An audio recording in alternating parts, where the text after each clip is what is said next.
Hello mga katambay, welcome to Photoshop Tambayan Tutorial. So ngayong araw na ito, bago tayo mag-start, kung di ka pa subscriber, huwag kalimutan na mag-subscribe, like and share ang ating video at i-click ang notification bell para na-notify ka sa ating mga bagong video na ina-upload. At huwag din na kalimutan i-click ang or bisitahin ang ating video section para sa ating mga bagong o mga ibang videong tutorials na inyong makikita doon. So ngayong araw na ito mga katambay, tuturo ko sa inyo kung paano natin ginawa itong neon effect sa ating project for today. So without further ado, let's get started. What's up mga katambay? So ang una natin gagawin ay mag-create tayo ng new project. So ang ating project size ay 1920 by 1080. Ang ating background gawin natin black, then click create, or okay, then click nyo create. So ngayon meron tayong new project na black ang ating background. Then kunin natin ang ating model na si LeBron James, lagay natin dito, masyadong malaki. Lilitan natin. So hold your shift key habang nililitan nyo para hindi siya mag-iba ng proportion. Ayan mga katambay. So litan pa natin. So ang gagawin natin, so kuha tayo ng ating font. Click nyo ang inyong type tool. Dito mag-type tayo LeBron. Ayan, masyadong malaki, no? So move tool, punta ka sa move tool, then adjust mo.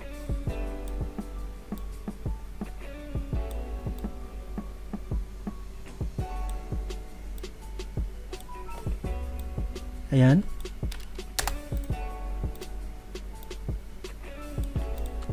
Picture lita natin. Lakyan na lang natin.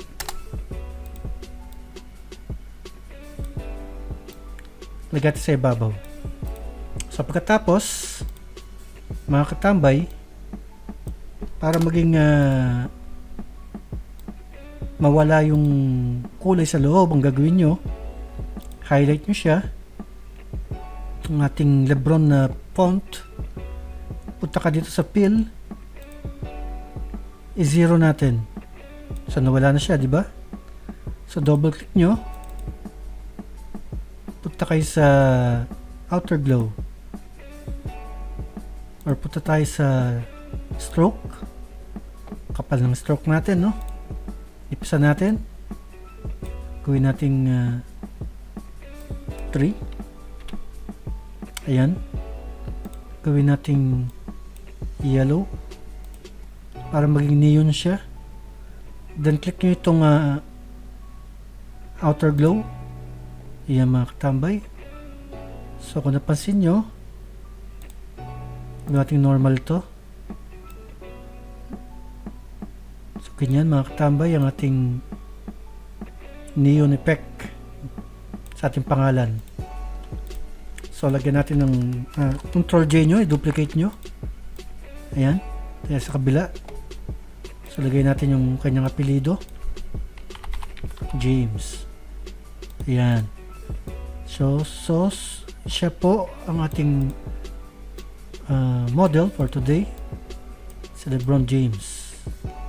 Ayan. So ngayon yung ating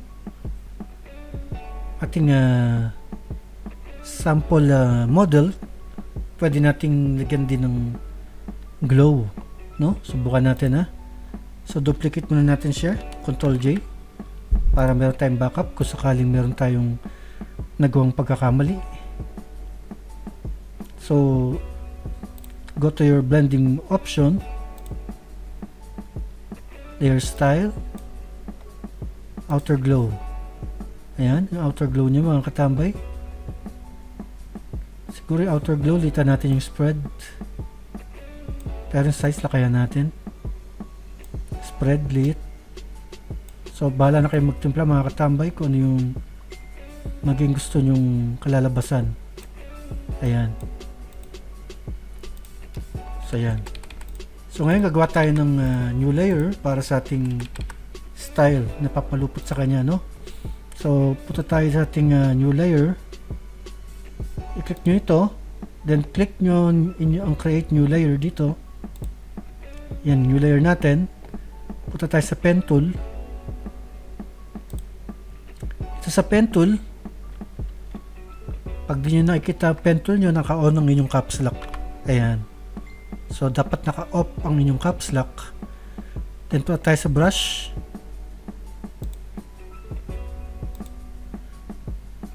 Yan, brush tool. Ang brush na gagamitin natin mga katambay ay itong hard round pressure opacity.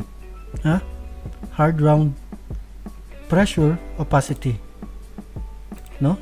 So pili tayo ng size.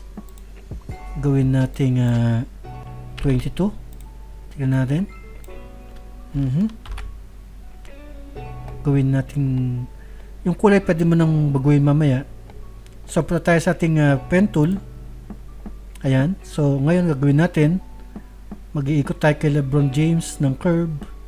Subukan natin, ha. Kasi ako minsan yung curve di ko gamay. Ayan, ganyan. So dito pa. Ayan. Then right click nyo mga katambay, stroke path. So dapat may check tong pressure, ha, itong simulate pressure, then brush, then click OK. Yun, tignan natin ang itsura. So delete para mawala yung line. Ayan. So nakita nyo yung effect, ano, ng ating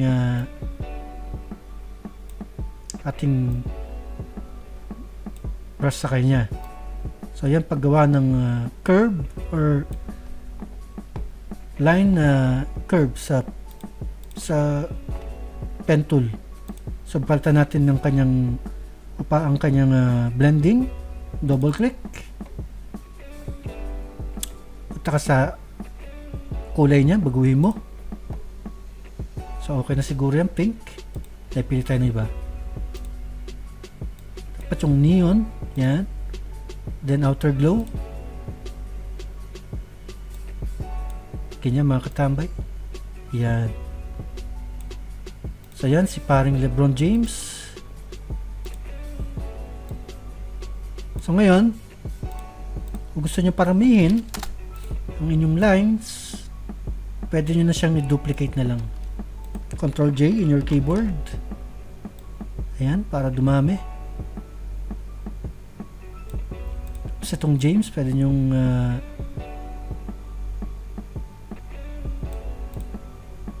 control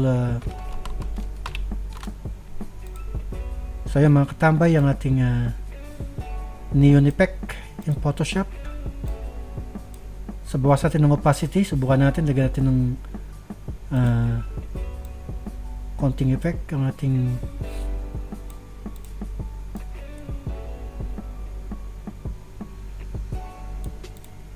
siguro adjust natin to mga katambay, ha? Ganyan, no? Yan.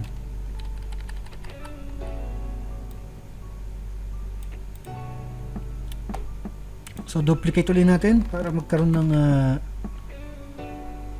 ibang style pa sa likuran. Sige, duplicate pa mga katambay. At itong isa. Yan. So nagkaroon na ng special force or special effect ang ating neon effect sa kanyang pangalan at sa kanyang sa ating mga lines. So yung ating name, no? Ito, dagdagan na lang natin yung kanyang glow.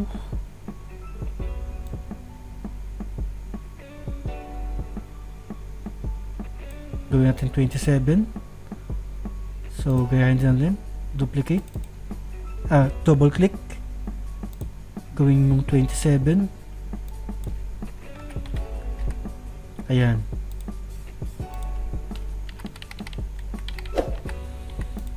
So yan mga katambay, ang ating powerful neon glow.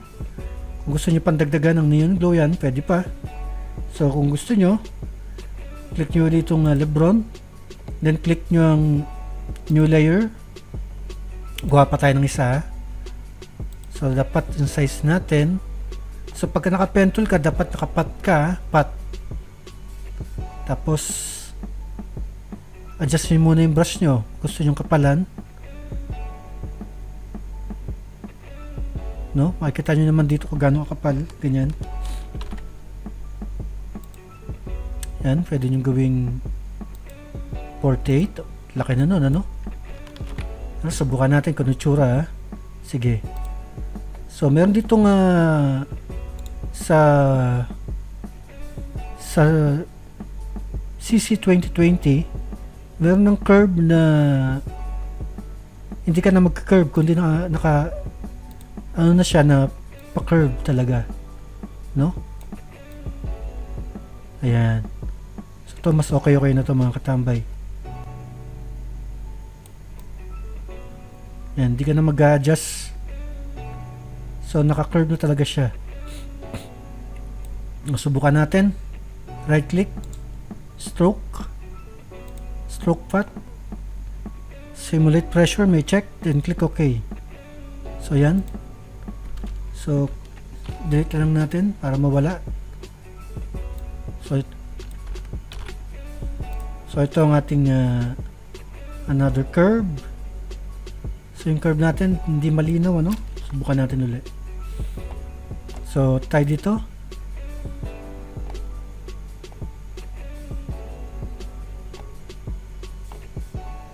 Create a new layer. So press natin ang ating F5 para lumabas yung ating brush preset settings, no? Check natin tone transfer, smoothing,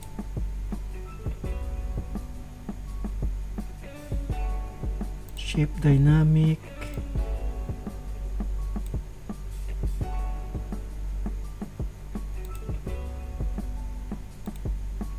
so yun mga katambay, gusto nyo panlagyan ng ibang style or effect, mag-download tayo ng punta tayo sa ating vector,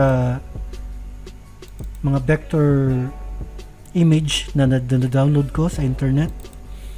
Ayan, pwede natin lagay ito. Ito. Ito, mas okay ito. Ito na lang. Click and drag in your photo.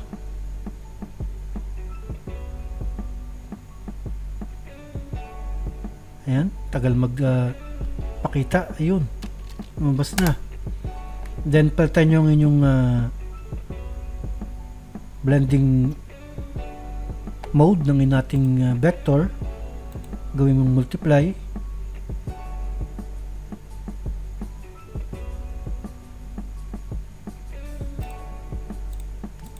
Pero lagyan sa ilalim, ano? Ilalim ng Lebron para ayan, para umibabaw sa Lebron. So ayusin natin yung kanyang blending mode.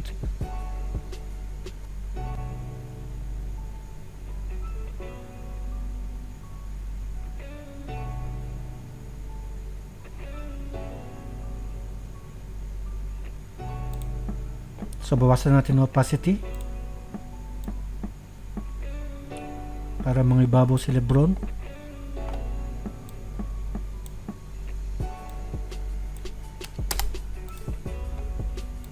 So dapat si Lebron ay kumikino rin na nagdagan natin ng kanyang outer glow.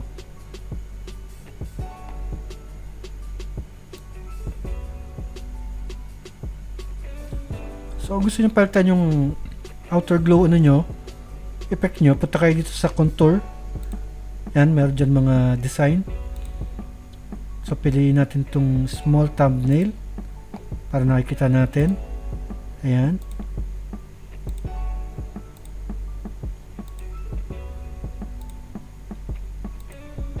Ito mga katambay, pwede kayo pumili ng mga gusto nyong design, no? Kung paano makikita yung glow ng inyong subject. Ayan. So yun po mga katambay, maraming salamat po sa inyong panonood. At huwag kalimutan na mag-subscribe, like and share ang ating channel. At mag-iwan ng comment. At i-click ang notification bell para na-notify ka sa ating mga bagong video yung ina-upload. Yun lamang po at maraming salamat. Bye-bye!